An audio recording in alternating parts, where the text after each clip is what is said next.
ओम नमः शिवाय। हर हर महादेव। श्री शिवाय नमस्तुभ्यम। आज का दिन आप सभी के लिए मंगलमय हो। भगवान शिव आपकी मनोकामना पूर्ण करें। सावन के पावन महीने में प्रतिदिन शिव महापुराण की कथा सुननी चाहिए, साथ ही दूसरों को भी सुनानी चाहिए। इससे समस्त पापों से छुटकारा मिलती है एवं मनोकामना बहुत शीघ्र पूरी होती है। आप प्रतिदिन मेरे चैनल पर शिव महापुराण की कथा का श्रवण कर सकते हैं। साथ ही इस चैनल पर सावन मास में आने वाली सभी व्रतों की कथा और व्रत संबंधित जानकारी व्रत से पहले उपलब्ध करा दी जाती है।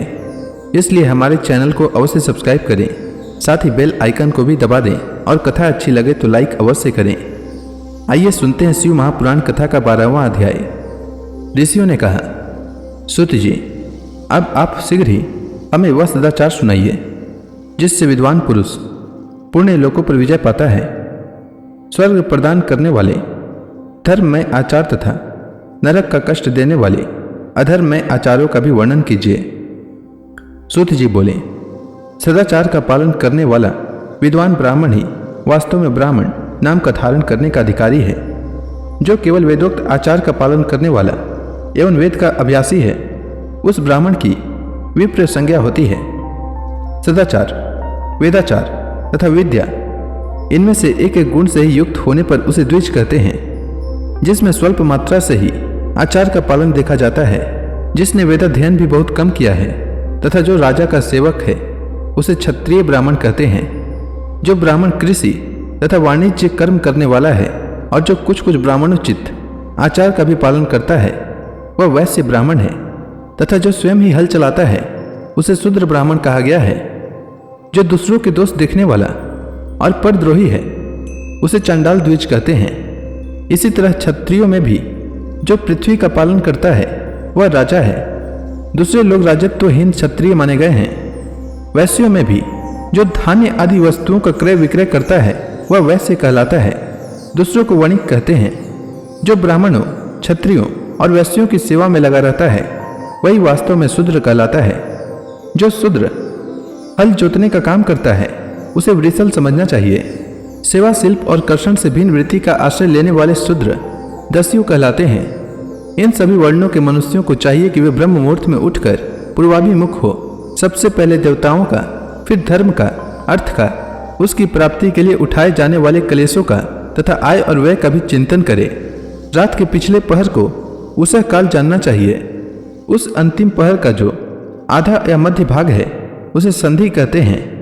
उस संधि काल में उठकर द्विज को मलमूत्र आदि का त्याग करना चाहिए। घर से दूर जाकर बाहर से अपने शरीर को ढके रखकर दिन में उत्तराभिमुख होकर मूलमूत्र का त्याग करें।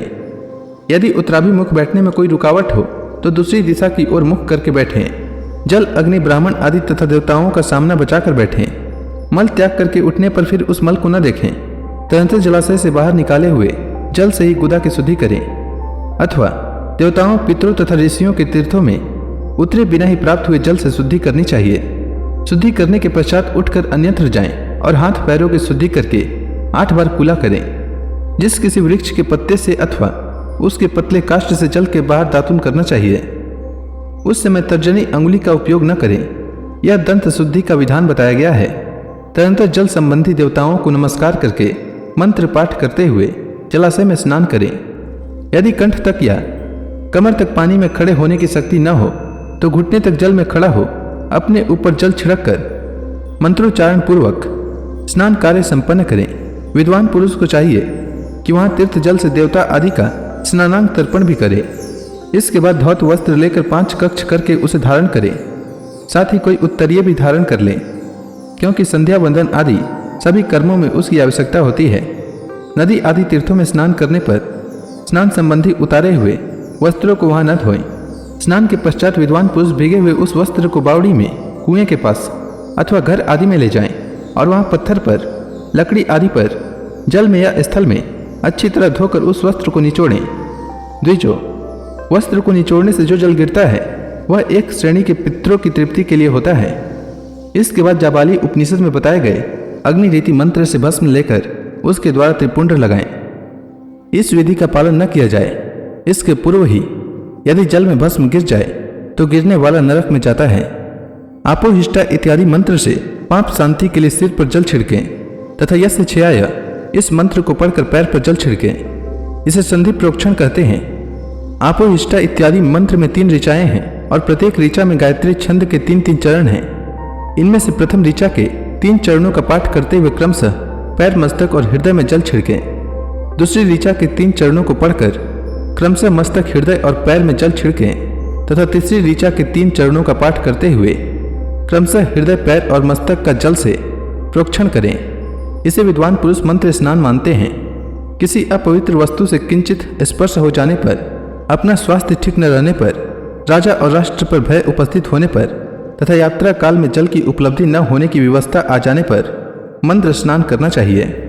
प्रातःकाल सूर्यश्च मामन्युश्च इत्यादि सूर्यानुवाक से तथा सायंकाल अग्निश्च मामन्युश्च इत्यादि अग्नि संबंधी अनुवाक से जल का आचमन करके पुनः जल से अपने अंगों का प्रोक्षण करें।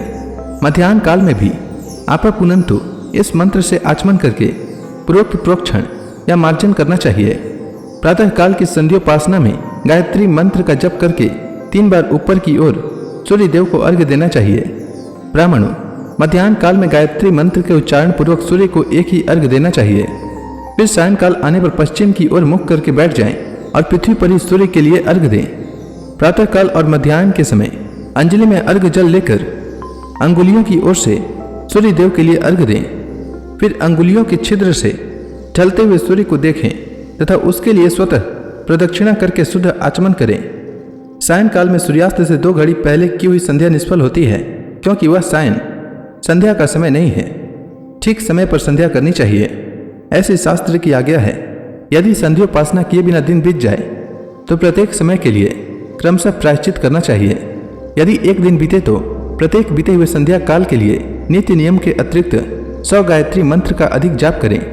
यदि नित्य कर्म के लुप्त हुए 10 दिन से अधिक बीत जाए तो उसके प्रायश्चित रूप में 1 लाख गायत्री का जप करना चाहिए। यदि 1 मास तक नित्य कर्म छूट जाए तो पुनः अपना उपनयन संस्कार कराएं। अर्थ सिद्धि के लिए इस गौरी, कार्तिकेय, विष्णु, ब्रह्मा, चंद्रमा और यम का तथा ऐसे ही अन्य देवताओं का भी शुद्ध जल से तर्पण करें। फिर तर्पण कर्म को ब्रह्मार्पण करके शुद्ध आचमन करें। तीर्थ के दक्षिण प्रशस्त मठ में, मंत्रालय में, देवालय में, घर में अथवा अन्य किसी नियत स्थान में आसन पर स्थिरता पूर्वक बैठकर विद्वान पुरुष अपनी बुद्धि को स्थिर करें और संपूर्ण देवताओं को नमस्कार करके पहले प्रणव का जप करने के पश्चात गायत्री मंत्र की आवृत्ति करें। प्रणव के अ, उ और म इन तीनों अक्षरों से जीव और ब्रह्म की एकता का प्रतिपादन होता है। इस बात को जानकर ओम का जप करना चाहिए। जप काल में यह भावना करनी चाहिए कि हम तीनों लोकों की सृष्टि करने वाले ब्रह्मा, पालन करने वाले विष्णु और संहार करने वाले रुद्र की, जो स्वयं प्रकाश चिन्मय है, उपासना करते हैं। यह ब्रह्म स्वरूप ओमकार हमारी कर्मेंद्रियों और ज्ञानेंद्रियों की वृत्तियों को तथा बुद्धि वृत्तियों को सदा भोग और मोक्ष प्रदान करने वाले धर्म एवं ज्ञान की ओर प्रेरित करे। प्रणव के इस अर्थ का बुद्धि के द्वारा चिंतन करता हुआ जो इसका जप करता है वह निश्चय ही ब्रह्म को प्राप्त कर लेता है, अथवा अर्थानुसाधन के बिना भी प्रणव का नित्य जप करना चाहिए। इससे ब्राह्मणत्व की पूर्ति होती है। ब्राह्मणत्व की पूर्ति के लिए श्रेष्ठ ब्राह्मण को प्रतिदिन प्रातःकाल 1 सहस्त्र गायत्री मंत्र का जप करना चाहिए। मध्याह्न काल में 100 बार और सायं काल में 28 बार जप की विधि है। अन्य वर्ण के लोगों को अर्थात क्षत्रिय और वैश्य को तीनों संध्याओं के समय यथासाध्य गायत्री जप करना चाहिए।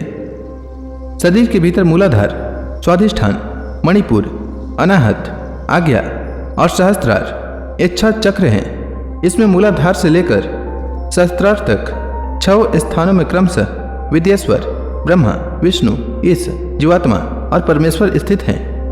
इन सब में ब्रह्म बुद्धि करके इनकी एकता का निश्चय करें और वह ब्रह्म मैं हूँ ऐसी भावना पूर्वक प्रत्येक श्वास के साथ सोहम का जप करें। उन्हीं विद्येश्वर आदि की ब्रह्मरंध्र आदि में तथा इस शरीर से बाहर भी भावना करें। प्रकृति के विकार भूत महतत्व से लेकर पंचभूत पर्यंत तत्वों से बना हुआ जो शरीर है, ऐसे सहस्त्रों शरीरों का एक एक अजबा गायत्री के जप से एक एक के क्रम से अतिक्रमण करके जीव को धीरे धीरे परमात्मा से संयुक्त करें। यह जप का तत्व बताया गया है। 100 तथा 28 मंत्रों के जप से उतने ही शरीरों का अतिक्रमण होता है। इस प्रकार जो मंत्रों का जप है, इसी को आदि क्रम से वास्तविक जप जानना चाहिए। सहस्त्र बार किया हुआ जप ब्रह्मलोक प्रदान करने वाला होता है, ऐसा जानना चाहिए। 100 बार किया हुआ जप इंद्र पद की प्राप्ति कराने वाला माना गया है। ब्राह्मणेतर पुरुष आत्मरक्षा के लिए जो स्वल्प मात्रा में जप करता है वह ब्राह्मण के कुल में जन्म लेता है। प्रतिदिन सूर्योपस्थान करके उपयुक्त रूप से जप का अनुष्ठान करना चाहिए। 12 लाख गायत्री का जप करने वाला पुरुष पूर्ण रूप से ब्राह्मण कहा गया है। जिस ब्राह्मण ने 1 लाख गायत्री का भी जप न किया हो उसे वैदिक कार्य में न लगाएं। 70 वर्ष की अवस्था तक नियम पालन पूर्वक कार्य करे, इसके बाद गृह त्याग कर संन्यास ले लें। नित्य प्रातः काल 12,000 प्रणव का जप करे। यदि एक दिन इस नियम का उल्लंघन हो जाए तो दूसरे दिन उसके बदले में उतना मंत्र और अधिक जपना चाहिए और सदा इस प्रकार जप को चलाने का प्रयत्न करना चाहिए। यदि क्रमशः 1 मास आदि का उल्लंघन हो गया तो 1.5 लाख जप करके उसका प्रायश्चित करना चाहिए। इससे अधिक समय तक नियम का उल्लंघन हो जाए तो पुनः नए सिरे से गुरु से नियम ग्रहण करें। ऐसा करने से दोषों की शांति होती है अथवा वह रौरव नरक में जाता है। जो सकाम भावना से युक्त गृहस्थ ब्राह्मण है उसी को धर्म तथा अर्थ के लिए यत्न करना चाहिए। मुमुक्षु ब्राह्मण को तो सदा ज्ञान का ही अभ्यास करना चाहिए। धर्म पूर्वक उपार्जित धन से जो भोग प्राप्त होता है उससे एक दिन अवश्य वैराग्य का उदय होता है। धर्म के विपरीत अधर्म से उपार्जित हुए धन के द्वारा जो भोग प्राप्त होता है उससे भोगों के प्रति आसक्ति उत्पन्न होती है। मनुष्य धर्म से धन पाता है, तपस्या से उसे दिव्य रूप की प्राप्ति होती है। कामनाओं का त्याग करने वाले पुरुष के अंतःकरण की शुद्धि होती है। उस शुद्धि से ज्ञान का उदय होता है, इसमें संशय नहीं है। सतयुग आदि में तप को ही प्रशस्त कहा गया है, किंतु कलयुग में द्रव्य साध्य धर्म अच्छा माना गया है। सतयुग में ध्यान से, त्रेता में तपस्या से और द्वापर में यज्ञ करने से ज्ञान की सिद्धि होती है, परंतु कलयुग में प्रतिमा की पूजा से ज्ञान लाभ होता है। अधर्म में हिंसा दुख रूप है और धर्म सुख रूप है। अधर्म से मनुष्य दुख पाता है और धर्म से वह सुख एवं अभ्युदय का भागी होता है। दुराचार से दुख प्राप्त होता है और सदाचार से सुख। अतः भोग और मोक्ष की सिद्धि के लिए धर्म का उपार्जन करना चाहिए। जिसके घर में कम से कम 4 मनुष्य हैं, ऐसे कुटुंबी ब्राह्मण को जो 100 वर्ष के लिए जीविका देता है उसके लिए वह दान ब्रह्मलोक की प्राप्ति कराने वाला होता है। 1 सहस्त्र चंद्रायण व्रत का अनुष्ठान ब्रह्मलोकदायक माना गया है। जो क्षत्रिय 1 सहस्त्र कुटुंब को जीविका और आवास देता है उसका वह कर्म इंद्रलोक की प्राप्ति कराने वाला होता है। 10,000 कुटुंबों को दिया हुआ आश्रय दान ब्रह्मलोक प्रदान करता है।